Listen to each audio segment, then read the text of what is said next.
Hello, welcome to How to Play D&D, the explainer podcast with one experienced dungeon master and one failed scriptwriter to discuss D&D topics. My name is Kinsey and my ridiculously inadequate pod partner is Lewis McCaffery. Hello, Lewis. Hello, Connor. I felt more awkward now knowing that you don't, like you said in the last episode, you don't show the first bit of me, so if you just going... surely you don't want the internet to see that. No, I mean... You've seen it's way worse. It's way worse than what you're doing now, which is having a breakdown. You've seen worse. So, yeah, I have. The internet hasn't. Are you sure about that? Yet. There's some weird stuff for me on the internet. How's your day been since we recorded some episodes earlier? It's been alright. It's been a few hours. We're just proper smashing them out today. Yes, we're getting some recording done. Getting some episodes planned and ready. It's got to be done. We've got lots planned for listeners. Yeah. On Spotify and off Spotify. Oh, exactly. Yes, very good. You are in for a treat. Lots of stuff. Literally content up till December, I believe. Yeah, till I did write it. That's December the 19th. Very good. Yeah. Lots of stuff to see. We're prepared. We know we know how to podcast. We always passed the cast thingy. Passed the test. I was going to say we cast the pod the cast, but I failed. There we go. Now we're both horrible. There you go. Thank you. That was horrible. Anyway, it's Sorcerers. Let's get to it.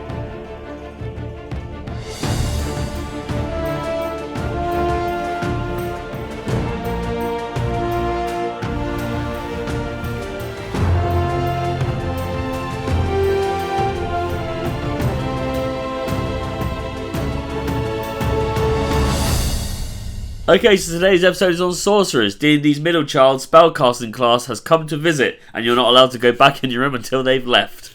Lewis, if I spend 10,000 hours working, I'm considered a master. But if I spend 10,000 hours masturbating, I'm considered a problem to society. What am I doing?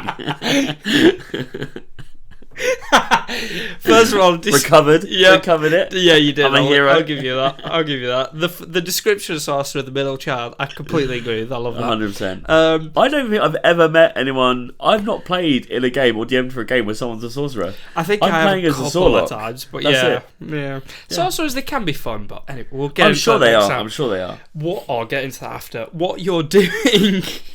If you are spending 10,000 hours in your room masturbating, first of all, I am impressed and shocked that you have the stamina for that. Because, this is all in one go. This isn't over my life. I mean, let's just do a bit of quick maths here. Your favourite. There's 24 hours in a day. There's what's that? 100 and...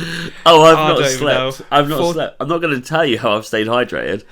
There's over 100 hours in a week, so you're spending literally 20 weeks non-stop. That's not even half a year. No, exactly. If you can't masturbate for 20 weeks of the year... Well, there is actually an answer to this. I'm doubling down, bitches. I'm doubling down. So now it's not half a year.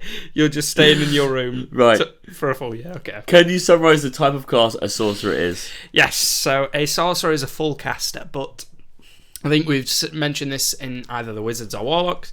The difference between a wizard, for example, and a sorcerer, given that they're both full magic classes, is that where a wizard gets their magic from learning, their intelligence, a sorcerer gets their magic from their bloodline. So someone in their ancestral history fucked a dragon or some shit like that. I'm down for that. I might have to revisit this class. And that is why you have access to your magic. Okay, yeah, nice. Okay, what die does a player roll when leveling their sorcerer? Covered it. Guess. What do you think? I think it's a 6. You think it's because a wizard's a 6? A wizard's a 6, but the wizard is the bitch of the. Yeah, but you know what? D&D. I've seen people play wizards. Okay. I've not seen people play sorcerers. I'll give you one chance to... I mean, if I get this right, that's 3 in a row. I know. I'll give you one chance. I'm going D6. I'm going D6? Fucking hate you sometimes. It's a D6. Hey! It is a D6. And I can't read that from here. That's sorry if I've just blown everyone's eardrums with that cheer. 3 in a Yeah. row, guys. 3 in a row. Yeah, I'm proud of you. Thank you. Thank you very much. You are learning. Yes. But so what that means for new players is that every time you level up, you roll a D6, add your Constitution modifier, and that is how many hit points you get. Very good. And at level 1, you have 6 plus your Constitution modifier. Oof. So if your con. Literally, if your Constitution is your dump stat at 8, then you start with 5 hit points. Dump stat being the one that you put your least best stat into. Okay, what are the main stats a player should focus on when creating a sorcerer? So, first one, the obvious one, I think, being charisma, given your spellcasting, and that's the spellcasting modifier, I believe you'll be using. There's a lot of spellcasting classes based around charisma. I believe it is for sorcerer. It'd be embarrassing if I was wrong. Yeah. But yeah, you've got warlock, you've got bard, paladin, sorcerer. Yeah. I think sorcerer. I'm going to have to check this after. But I hope so, guys. So. But yeah, so 1 for that, and 2, I've gone with constitution, because whereas for others, like for a wizard, I might say either wisdom or dexterity for the AC bonus. I think depending on the subclass you pick, for example, if you go for the wild magic subclass, with and I'll get a bit more into that shortly, but the random effects that could trigger for that, I think sometimes it's just helpful to have the extra bit of health. Yeah, for this fair class. enough. Okay, what makes a sorcerer such a great class to play? I think personally, I mean, it's good to be a spellcaster. That's my favourite personally. But like I said, I love, with the wild magic and the different subclasses, I like that it's based on your bloodline. It's based more around your character's origins rather than just I was a fucking nerd for 30 years in a college learning.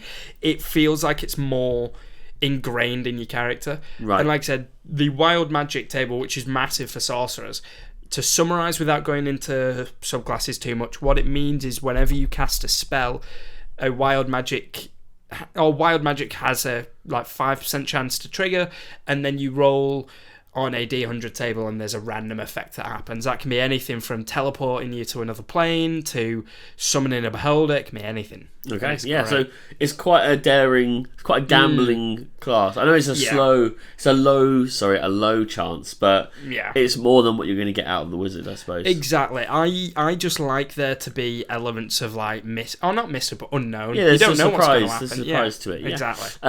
Okay, can you name 3 feats you personally take when building a sorcerer? I can. Okay. I'm going to say Warcaster. Warcaster's not one of them. Wow, it's not a perfect... Would you have picked it? Probably. Yeah. Okay. No, the first one I've gone for is Metamagic Adept. The reason being because with that you gain 2 sorcery points to spend on Metamagic, and you learn 2 Metamagic options, which as a sorcerer already, having more sorcery points to spend, very fantastic. Nice. There's no reason you shouldn't pick that. Okay, yeah. The second one, I'll leave the second one to last actually, because it's a big one. Okay. This third one I went for was Elemental Adept, which basically the spell you pick an element, let's say cold for example, and then cold spells that you cast, if they do cold damage, it ignores any resistance to that type of damage. Yeah. Very useful. And also, let's say if you do a cold spell and you roll a 1 on the damage dice, I believe you could treat that as a 2 instead. So it's just a little bit of damage boost, right. Nice. Which very useful. So I'm guessing this is going to build up to the third one then, considering how those feats have gone. What's the third one? Kind of. I mean, it's one I've only recently learned, but I think would be great for it. It's Aberrant Dragon Mark, if you've heard of that. Yeah, I've heard of that. I can't remember I don't know if it's in Tasha's Cauldron or it's in one of those books. Yeah. But basically, it increases your constitution by 1, which useful anyway. You learn a sorcerer cantrip, and I believe a level 1 spell. Yeah. That you can cast through your dragon mark thing that you've got. And when you do, you roll one of your hit die and gain double the number rolled in temporary hit points. Oh no, sorry. That's wrong. If you roll an even... I've remembered it. If you roll an even number, then you gain that many hit points. Temporary. But if you roll an odd number, I think someone within 30 feet of you takes that amount of damage. Oh, okay. So it really is a hit or miss. I mean, even with that, that really doubles down on that class being a bit of a gamble. Exactly. That's why I loved it. It's quite a rogue class. Ironically, not being a rogue is quite, It's definitely an interesting one. I think it's one of the ones that, like I said, it just feels unique in that it's very, not backstory, but actual character detailed rather than just your class is like a caster, for example. Yeah. It'd be hard to play that as a lawful good character, because accidentally you would have to be chaotic, because if you were lawful good and you ended up triggering wild magic and murdering someone, you're going to be a bit guilty for the rest of the campaign. Yourself. Literally. Yeah. The final thing, which I've not mentioned that the feat does, is I believe is it 10? It is level 10. You have a 10% chance. This is optional depending on the DM. You have a 10% chance to gain an epic boon, which is in chapter 7 of the DM's guide. Nice. I don't know all of them, but obviously it's an epic boon. Who doesn't want an epic boon? You usually get those at level 19 or 20, I believe, for classes. Exactly. Yeah, mad. Okay. Genuinely a good feat. Sorcerer in real life? That's my question. Oh, yeah. That is, how dare you, sir? I am a captain now. Yeah, Tom Hanks, there you go. Tom Hanks, he's a sorcerer, because somehow he keeps getting jobs. It's wild magic every time he makes a film. No, that's... Oh, who's that? That's Nicolas Cage. That's Cage, wild magic. The Rock. Yep. What's that small guy? Kevin Hart. Oh, yeah, these are all wild magic users. Yeah, they're all shit. But Sorcerer, you know what I'd say? Sorcerer's Apprentice, whatever, the guy who does the voice of Hiccup, the character in that. Okay, yeah, cool. I'd say so. Because he learns that he doesn't need his ring and he can use magic without it. Oh, okay. Arguably, that could be any kind of young guy, even Luke Skywalker. Yeah. Oh. Young guy goes on a quest, realizes he doesn't need this to be, who he is. He just kind of finds himself. And he's partly so powerful because he's bloodline, which makes sense. I like that. Actually, because his parents fuck dragons. Yeah. Star Wars, baby. Okay. I'd love to see that. Well, today's adventure has sadly come to a close. We're back again next week with a topic. There's 32,768 combinations of keys in the world, but there's 1.2 billion homes currently. Which house in my neighbourhood should I try first? Is that actually true? Yeah. What? Which neighbourhood? Which house are we trying first? We're trying only me. We are trying.